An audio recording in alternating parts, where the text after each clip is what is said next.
Yo, hey there. Good morning. So today we're going to be looking at the all hero changes for season 12, nerfs, buffs, and whatnot. And we're going to give my thoughts on it as mainly a flex player, to be honest. But if I had to choose my role, it would definitely be support. So let's go ahead and see. So Juno is a new one that just came out, right? New support. She's actually pretty fun.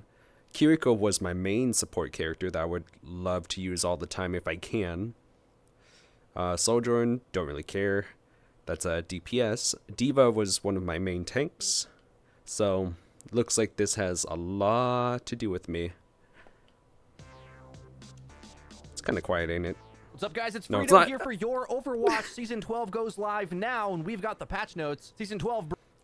Interstellar journey to discover new frontiers. Skip through. Egyptian divinity. There's actually someone like in one of the main Overwatch trailers or whatever, like the comment section, someone was like, why is there like Asian themes or Asia themes in an Egyptian esque thing? And I'm like, was it actually Egyptian? But I was like, I felt like Overwatch always had that thing where they don't really follow a single theme, like to its degree. They kind of do like both. Like, since they added a new map that was kind of like the Hanamura, I guess, they kind of added like Asia like skins for that too, right? They kind of just did it based on the maps that's released.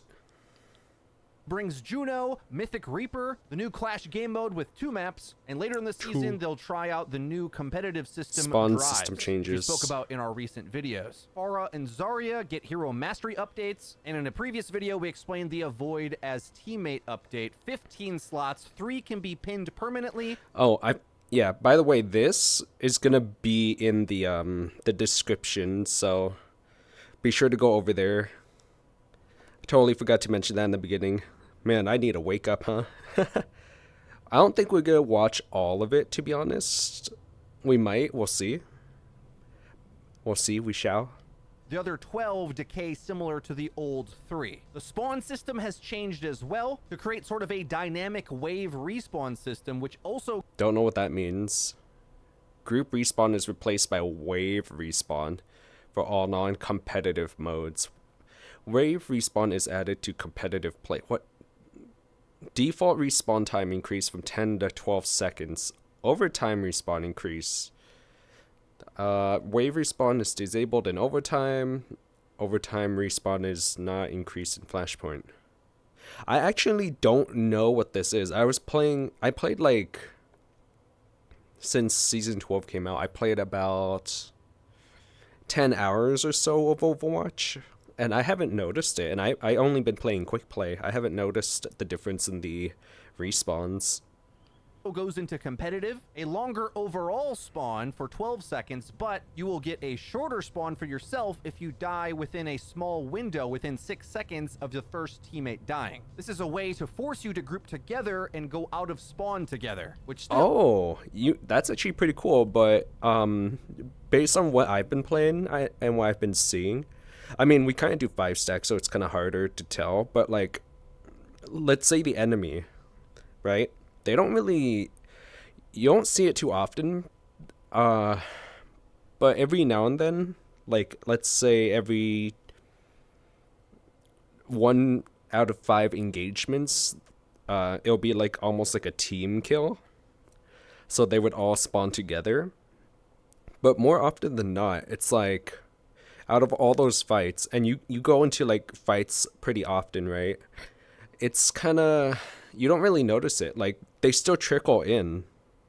And not only that, but some people, like our team, would purposely save 1 or 2 of the enemies until like some time comes by and we kind of like know someone else is coming along. Then we just annihilate the 2 there and then continue that chain. But more often than not, you don't really notice this. Even in solo Still, 8 queue. years later, Overwatch players are still struggling with fighting together as a team, which makes you much more effective. A concept that was even more brutal when there was an extra tank on the field. I look forward to that returning. The devs explain that this is to reduce the number of one-sided matches, and they decided to put it through to competitive because, as their data has shown, I don't know. A lot of matches still seem pretty one-sided. Like, you would have to do a big dramatic wave starting kind of thing if you want that to work. Just an upside, a bit of the skill of punish killing a stagger spawn. Like, instead of 6 seconds, I think it should be like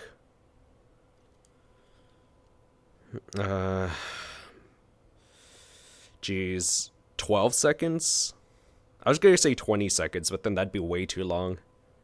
Down a little bit, but ultimately the playability and steamrolls of the game go down, which is probably a net upgrade. There was an update to the shop. You can now try out all the skins. I think it said 12 seconds just a moment ago. If you look back, yeah. This means the respawn time of heroes joining the wave can be as long as 12 seconds if they died at the same time as the first hero, or as short as 6 seconds if they catch the end of the wave. Okay.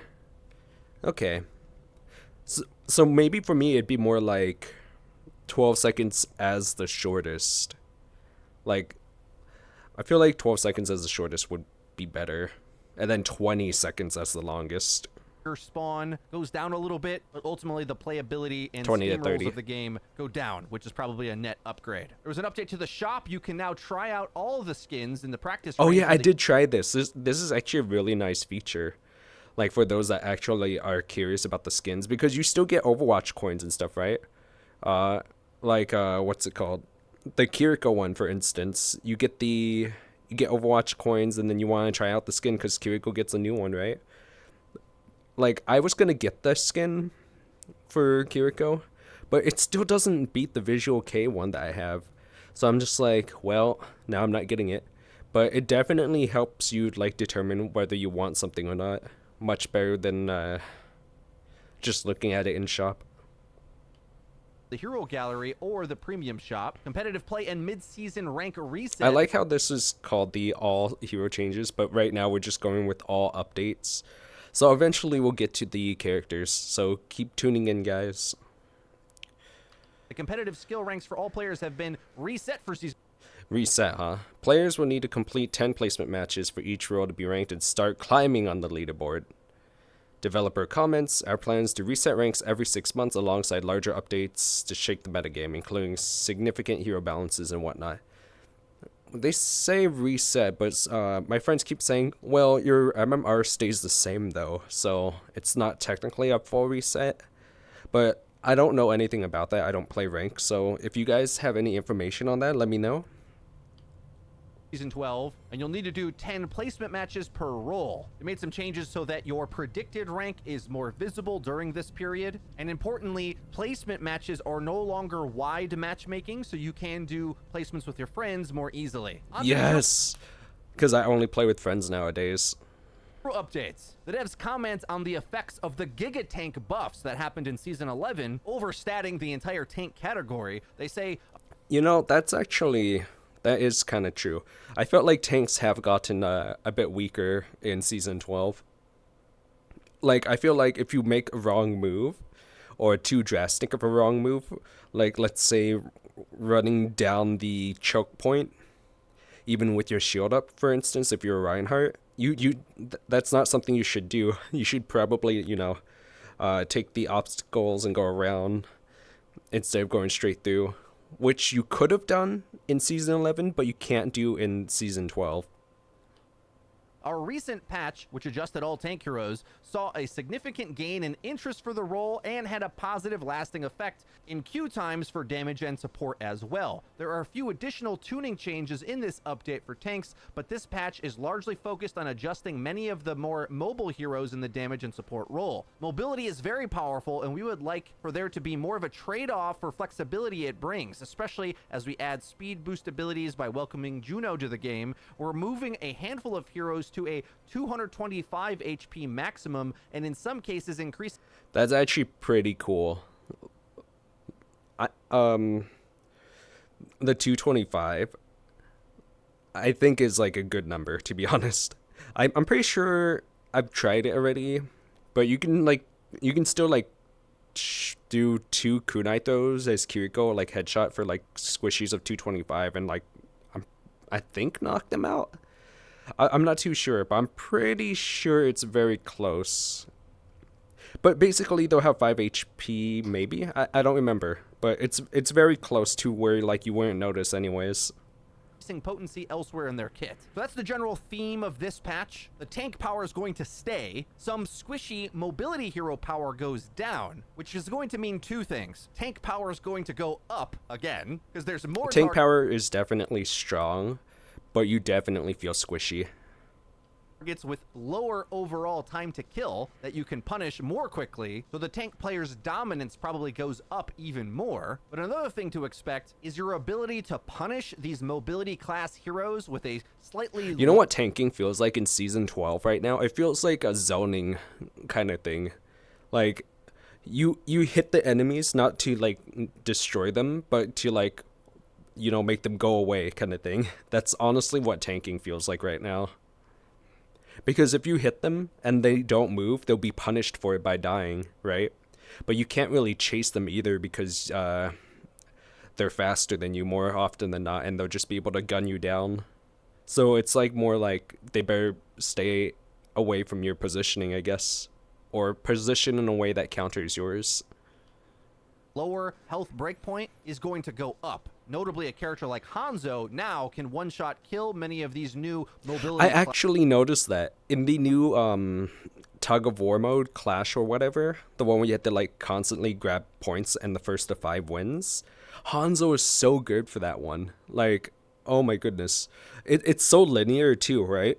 And just having that linear aspect to it, as well as Hanzo's toolkit of like the sensor arrow, helps you determine like the location, because people just more often than not just run back and forth. They don't take these side loops because of how fast that mode is, and you could just basically gun them down super fast, or bow them down, shoot them down.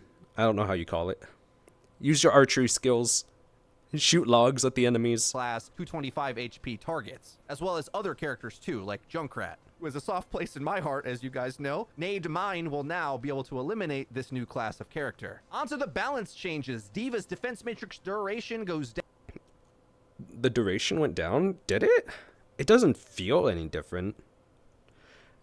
0.5 seconds. It honestly does not feel too different for me. Like, it's still really, really strong. Down back to 3 seconds. The devs say that this buff didn't actually increase her performance that much compared to the frustration it caused the opposing team. I like this. Yeah, exactly. It doesn't really do much.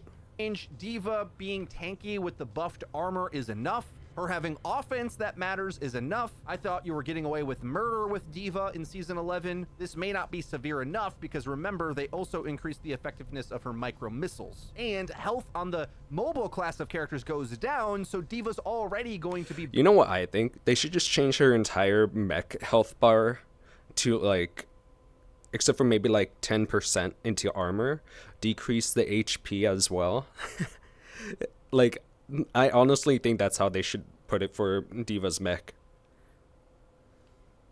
Better at punishing... I have no reason why. It's just, it feels like it would make more sense. Them. Those health breakpoints matter for a character like... I mean, I do have a reason. It's just hard to explain it right now. Maybe I'll come back to it later.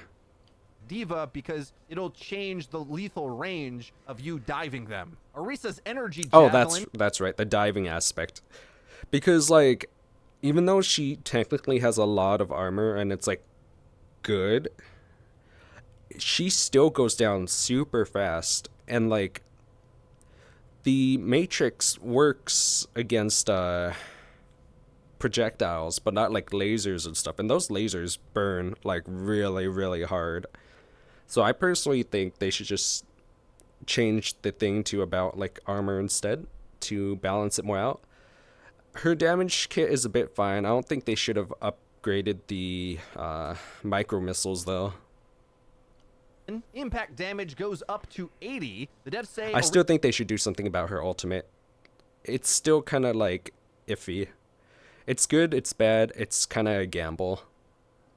Orisa's underperforming, and they want to reward better accuracy with this ability. The devs seemingly want to keep Orisa in the dumpster, but just not too far down there. Speaking of accuracy, they should definitely change D.Va's primary fire to do more accurate stuff. It's too spread out. Orisa's javelin, though, is when you throw it, it still feels very hard to hit enemies unless you're very close to them. It feels too slow. That's the problem. Everyone liked it when she was meta, and will seemingly be catching L's for a long time, as really I feel she kind of can't play her position in this new version of the game. She really can't. You just get pushed around super fast. And there's nothing you can do. Especially right now that everyone's running Juno. So it's like even harder.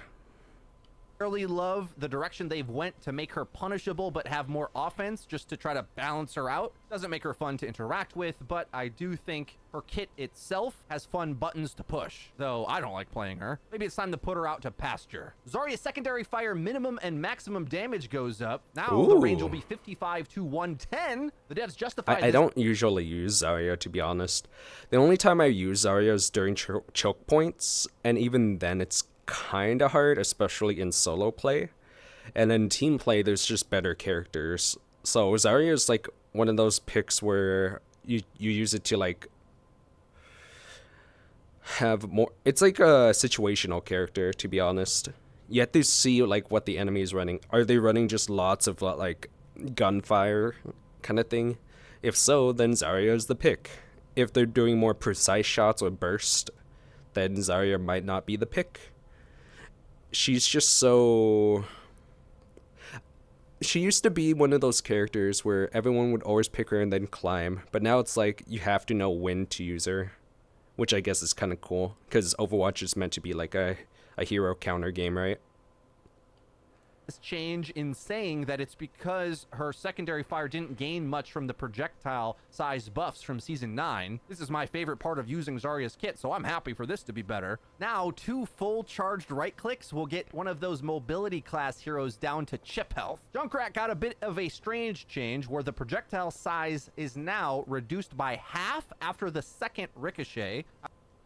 I can kind of see why, because people would like snipe the projectiles like and have it bounce off the walls really far, which is like super good in choke points. And like Junkrat can't get hit more often than not when that's happening too, because he's like hiding behind something and it bounces twice and then it lands. So having it reduced actually helps people like be able to go through points much easier. It felt too one-sided, and I was the one playing Junkrat, by the way. Not me getting beaten by Junkrat that made me feel that way. It was me playing as Junkrat that made me feel bad. However, the projectiles preserve slightly more velocity on Ricochet. I think this actually means after the first Ricochet, because does it even Ricochet twice anymore? They changed that a long time ago. I don't think it bounces multiple times. Am I wrong? Got $110 of Junkrat on Quick Play. Surely I know this, right? I think mainly this means the dodge ability of the random spam is now easier, but the aim ability of you bouncing shots is now higher. Not sure if this is a net upgrade or not. We'll have to get time playing this to see if this feels better. I do think Junkrat is a menace in quick play and one of the harshest pub stomper DPS characters in the game, as he punishes tanks that move. Besides, Bastion. Junkrat plus Bastion. Too fast, and then of course his performance is going to fall off a cliff as players learn how to outposition him. Next up is Echo, who now will have a base health of 225. Oh, dang. Oh, feels bad. Rest in peace, Echo. Like Pharah, as she's a mobility class character. Sombra as well. Actually, now that I think about it, I only saw like out of like every 20 games, I only saw Echo maybe twice. That's crazy. Sombra has definitely played more, though. To 225, but in stealth gets a bonus movement speed, going up to 60% now, and Virus's impact damage goes up to 35. I think no wonder she feels so strong. She's actually way buffed. That's insane. What the heck? She was already a pain in the butt in like season 11, and now she's gonna be even worse. Overall, I might say this makes her more effective and easier to play because you kind of didn't want to get targeted at all at any point as Sombra anyway. So if you're good at the character, I think she's just more effective now, as speed and damage matters more than her own survivability, which already was bad if you misplayed. Sojourn's railgun gets some changes. The primary fire spread goes from 2 to 1.6 now, a little bit tighter on that. Critical hits now grant 10 energy, and energy degeneration rate has been reduced down to I don't use this character, so I can't really say anything about it. per second after 7 seconds. And I also, actually, yeah, I don't even see people use this character against me. And if they do, they're probably throwing because you can't even notice them. The devs explained that because they have nerfed the alternate fire railgun portion of her kit long ago, they're trying to put more power back into the primary fire. So now you'll be rewarded for better accuracy with the primary fire. I would say tight spreads on a tank especially. You're going to rack up the railgun much faster. But can't you just use Soldier then? And Soldier would be better because you can also heal yourself and just like stay there in continuous fire. Right? He mourns the death of this character because I think you have to be very skilled to make her look at all more effective than many of the other DPS in the game. If you are a top player, great. But even this change, I don't know, they just sort of had to nerf her down to be like another version of Soldier as opposed to the railgun sniper class character she was before. This is an You're welcome. I said that already. example of when you let top 500 players balance the game. You sort of have to be one to even access this character, in my opinion. Still going to be weak for the average player. I will say, though, at choke points and stuff, I think she might do better if you're on the attack. Not so much on the defense. Defense, you'd still choose Soldier, but on attack, I think she'd be better.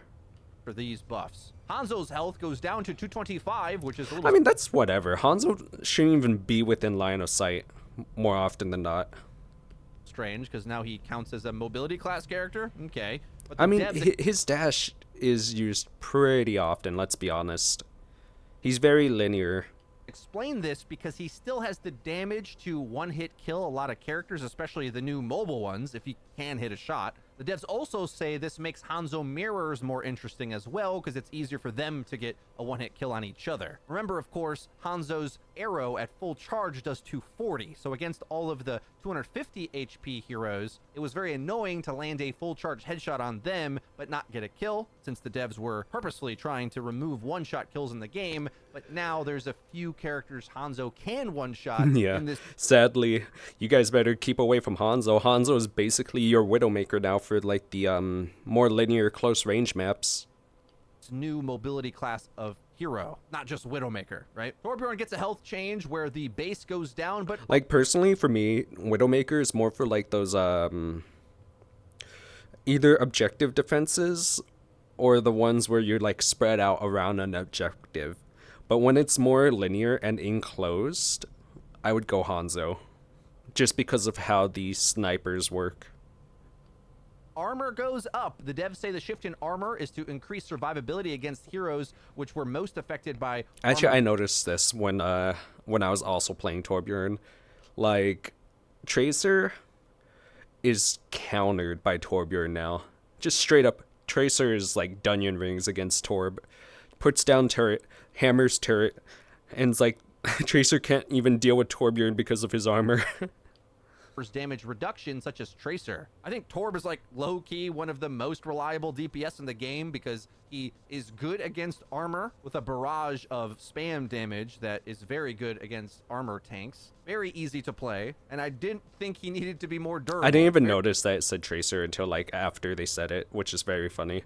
Very good character, pub stomper, and not so hard to play. I'm not sure we needed Tracer to be less effective against him. Kind of a strange change, in my opinion. No, I think it's a good one because when Tracer aims at him, it's like in perfect spread. His body shape is the perfect spread for Tracer's weapons, let's just be honest. And I'm not even like body shaming him, that's just how his body is shaped. On to support now, Juno has been added and will be in competitive play, but counts as one of these mobility heroes and will go to 225 HP.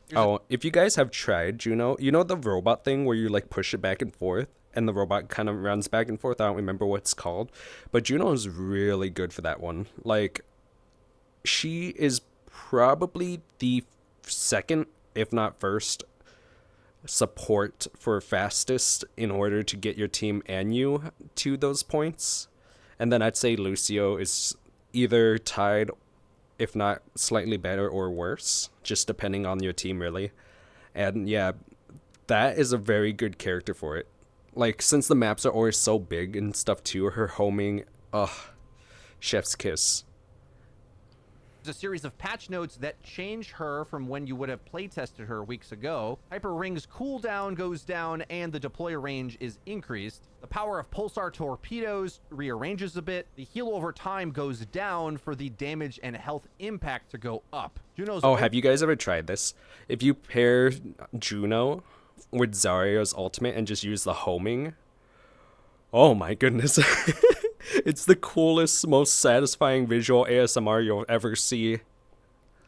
ultimate orbital ray travels on the ground a bit faster now, and her primary rate of fire actually goes down, which I think is pretty significant because it's going to change not just her DPS, but more importantly, perhaps her heals per second, which was actually quite high. The devs say that the community feedback on Juno's heals are pretty good.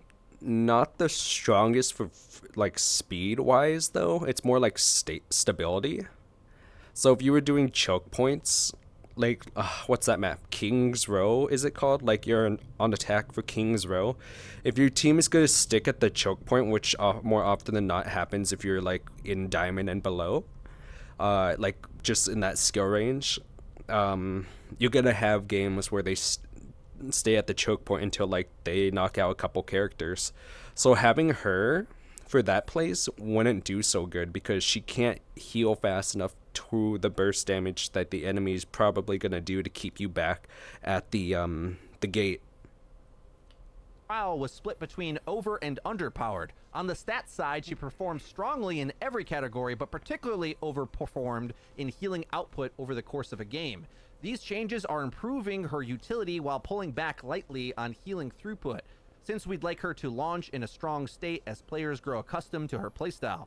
There were also a few quality of life improvements that are listed elsewhere in the patch notes. We'll get to those later. Next is a change to Kiriko, who also now is a... Kiriko? You mean Kiriko? Let's see.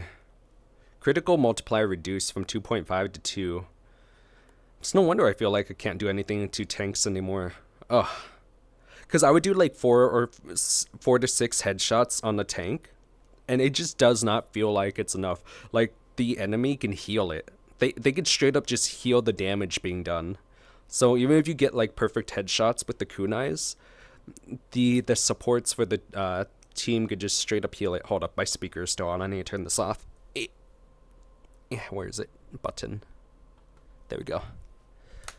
So yeah, basically, now she's more focused to attacking the DPS and support, and you would never throw the kunais at the tanks unless the supports are down, or at least until one support's down. I think you can still be able to get through it if there's just one support, but it still wouldn't be your primary target.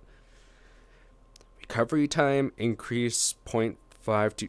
I don't know what recovery time is. Ability class hero at 225 health.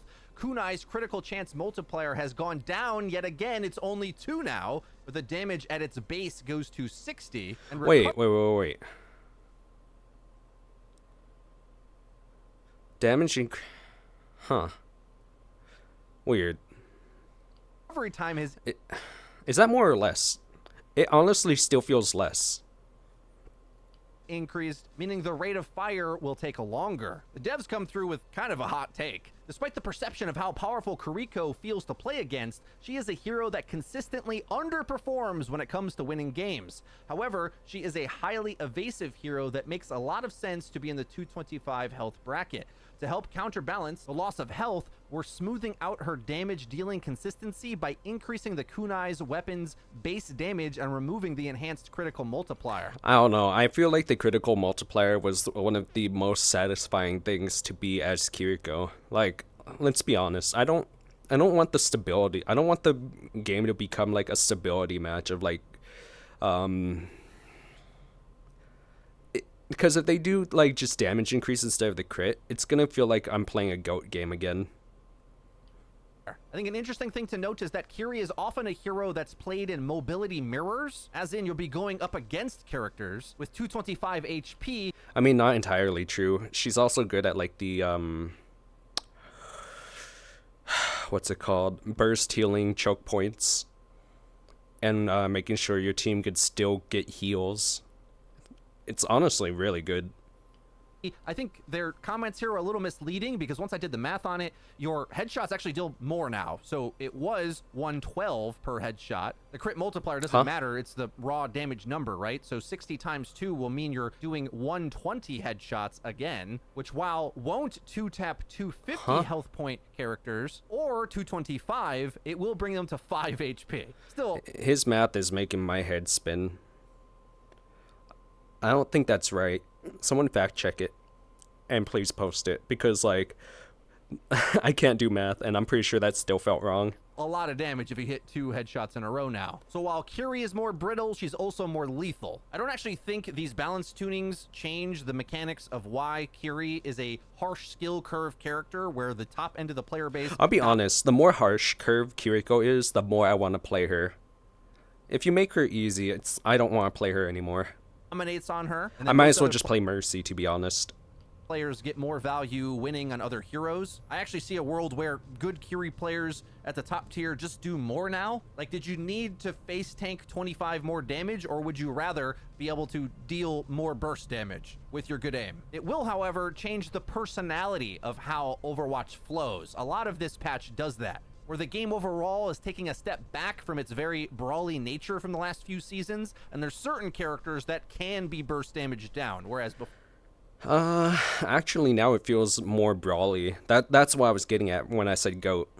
That Kiriko's gonna be more brawly instead of like crit damage, since they put more for her base damage from 45 to 60 instead of her critical.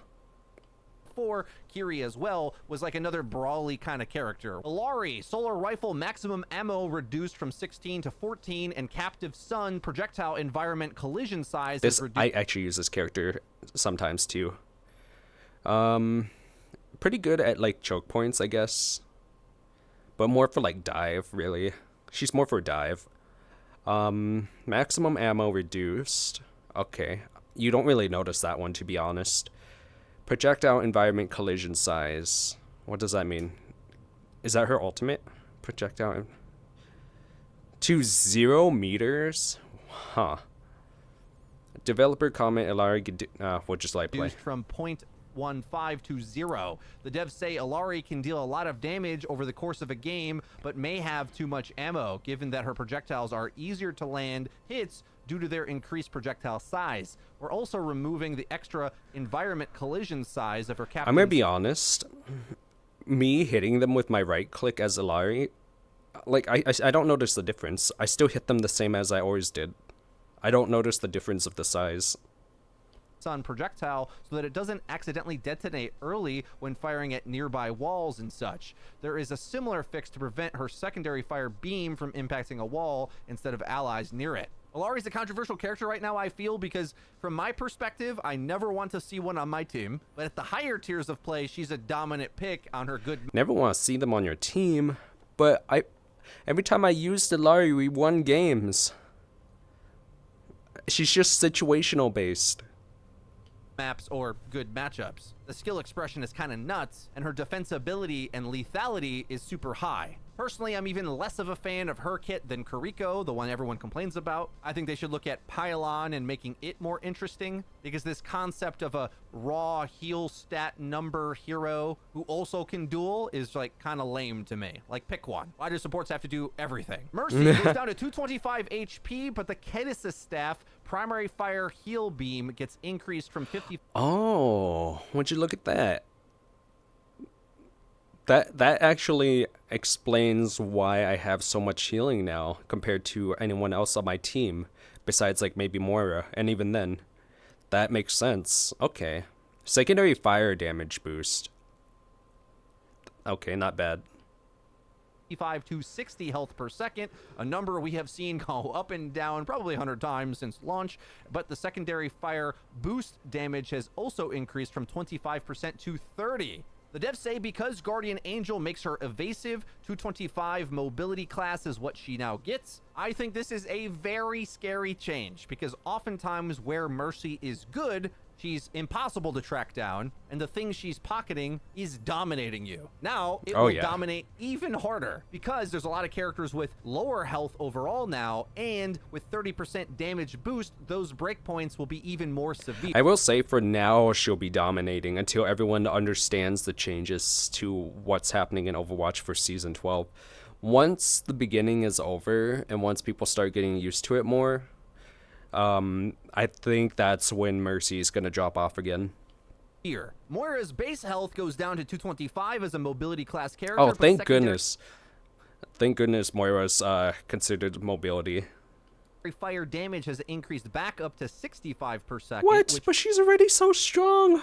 Why is it so... Why would you put that higher? Why? Was quite a strong number, but maybe she'll struggle to survive at chip health as she used to be able to do rather easily with her 2 forms of healing on herself. Lucio as well goes down to 225, but primary fire damage goes back up to 22. Nice. The devs say that Lucio's playstyle gets him in closer ranges more often than other heroes in the category. So he does about 66 damage if all of them hits, if I recall. And that's not the critical. So they're retuning the primary fire damage to go back so it's more effective at range before diving in. Keep in mind, Lucio, again, is one of those supports that you should consider when going up against mobility characters, because it'll help your static character speed boost away, or you can duel and mark a lot of DPS, and especially now at the 22 Yeah, good luck doing that in a solo queue game, guys. Value, you are nuts as a diver up against a sniper class character, or will have a better time dueling a lot of the new nimble mobility class characters yourself. Kind of a nuts change. Yes, you fall faster too, but Lucio's projectiles are very forgiving with the new projectile size changes. I can't believe they're actually reverting this, but overall the game is going to a more lethal state now, with some health numbers dropping and some damage numbers increasing. Some changes to Lifeweaver, pedal platform. I heard Lifeweaver has like one of the best changes, so I do want to look at this. Plus, GF loves to play Lifeweaver like it's the isekai character or something. Duration only counts down while the platform is raised, so you could just leave it on the ground then. That's actually... I could set so many traps like that. Platform now resets if no one is standing on it for 2 seconds. So it'll go down and up. Yeah, I mean, I kind of already knew that one from the gameplay, but I didn't know about the countdown of the platform raise. Duration increased from 10 to 12 seconds. Not something you can really notice. Health reduced. I noticed this one actually because when 100 is actually pretty big. Like I was able to take down those platforms pretty easily if you just like focus shoot it. Heck, even D.Va just micro-missile that thing and it's gone. Healing Blossom. Healing Progress can now charge passively at a reduced rate. What does that mean? No longer reduces movement speed when holding a full charge. Oh, thank goodness.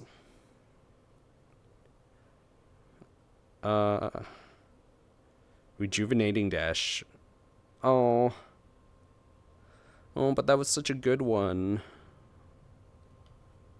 Down while the platform is raised, and the platform now resets if no one is standing on it for 2 seconds. The duration has increased from 10 to 12 seconds, and the health of it has been reduced down to 300. Healing Blossom no longer reduces movement when at full charge, and the Healing Progress can now charge passively at a reduced rate, which means you'll have a Healing Blossom ready. You know what they could do with the Rejuvenating Dash? Reduce cooldown on it, but also reduce the healing a bit more to like 30. So that way it'd be more mobility based. And like, it would make more sense with his toolkit with how often than not you have to be like near your team that's like already next to the enemy. DPS, finally allowing for more Lifeweaver offense. Rejuvenating Dash gets a nerf from 60 down to 45 healing. which I kind of like because he was way too tanky as he was. The devs say Yeah, you think that's tanky? What about Moira? Platform was too easy to waste if a player accidentally ran over it without the intended use of it. Now it resets down on the ground if no one's standing on it. We're also reducing its health so it's more reasonable counterplay to destroy the platform. Healing Blossom will now passively charge at a slower rate to enable players to swap between weapons without the fear of falling too far behind when swapping back to healing. So while you DPS, you'll have a heal shot. I actually almost never DPS as Lifeweaver.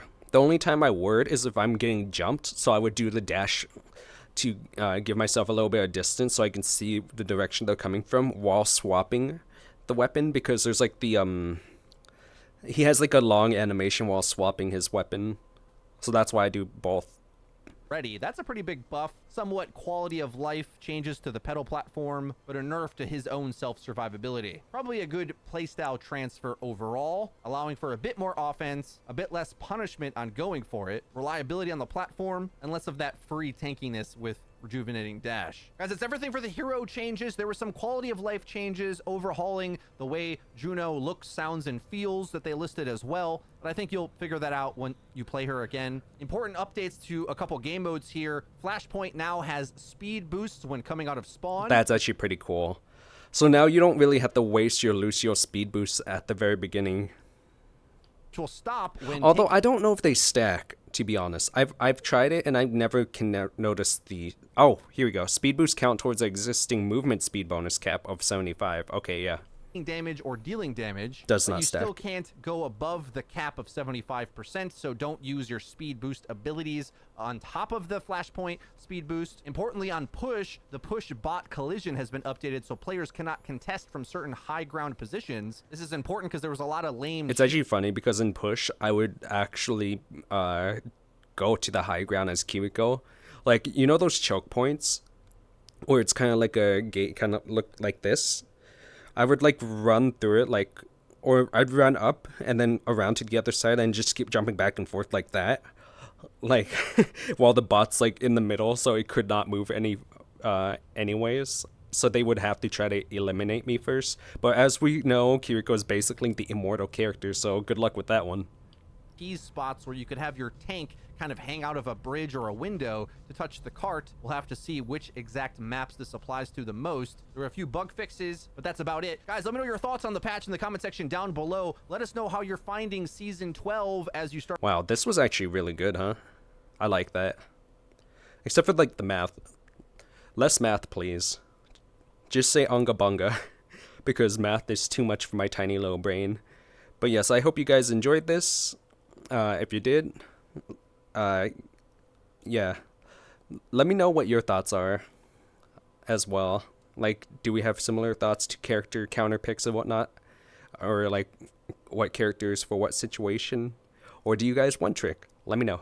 All right, I'll see you guys later with perhaps more Overwatch later. Bye.